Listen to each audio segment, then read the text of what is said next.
ছোট্ট এই দোয়াটি যদি মাত্র 100 বার পড়তে পারেন, আপনার সকল মনের আশা আল্লাহ পাক রব্বুল আলামিন পূরণ করে দিবে। এই আমলটি 100% পরীক্ষিত আমল। যেই করেছে আমলটি আল্লাহ পাক রব্বুল আলামিন তাকেই তিনি তার মনের সকল আশা পূরণ করে দিয়েছেন। আপনার মনের আশা পূরণ হচ্ছে না, বারবার দোয়া করছেন, দোয়া কবুল হচ্ছে না, আপনি ব্যর্থ হয়ে এখনো বসে আছেন, মনটি খারাপ। আমি আপনাকে বলবো 2 নম্বর পারার 10 নম্বর পৃষ্ঠার সূরা বাকারার 201 নম্বর আয়াত, আপনি যদি এই আয়াতটি 100 বার পড়তে পারেন, 2 রাকাত নামাজ পড়েন, 11 বার দুরূদ শরীফ পড়বেন, 11 বার দুরূদ শরীফ পড়েন, আপনি যদি এই দোয়াটি 100 বার পড়েন, আবার আপনি 3 বার দুরূদ শরীফ পড়েন, 3 বার ইস্তিগফার পড়ে আল্লাহ পাক রব্বুল আলামিনের কাছে দুহাত তুলে দোয়া করতে পারেন, আল্লাহ পাক রব্বুল আলামিন আপনার মনের সকল আশাকে পূর্ণ করে দিবেন। এই আমলটি যারাই করেছেন আল্লাহ পাক রব্বুল আলামিন সকলের সমস্ত মনের আশাকে তিনি পূর্ণ করে দিয়েছেন। আসুন আমরা দোয়াটি জেনে নিই। দোয়াটি হচ্ছে রব্বানা আতিনা ফিদ দুনিয়া হাসানাতাও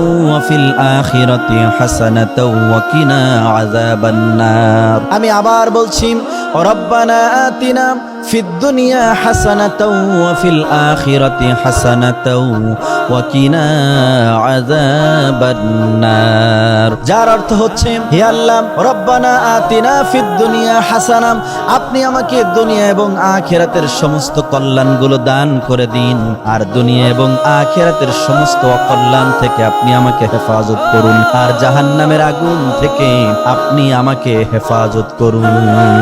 আমরা যদি আমলটি করতে পারি, এই আমলটি করতে হলে একদিন করেই আপনি ফলাফল পাবেন না, কোনো কিছুর পরিবর্তনের জন্য কমপক্ষে 40 দিন সময় দিতে হয়। আপনি 40 দিন আমল করার নিয়তে যদি আমলটি শুরু করেন, 40 দিন পার হবে এর আগেই আল্লাহ পাক রব্বুল আলামিন আপনার বৈধ মনের চাওয়াগুলো, আশাগুলোকে তিনি পূর্ণ করে দিবেন। সুবহানাল্লাহ। এই আমলটি করার জন্য আমি সকলকে উদারত আহ্বান করছি, আপনারা এই আমলগুলো করবেন। আল্লাহ পাক রব্বুল আলামিন যেন আমাদেরকে আমলগুলো করার তৌফিক দেন। আমিন।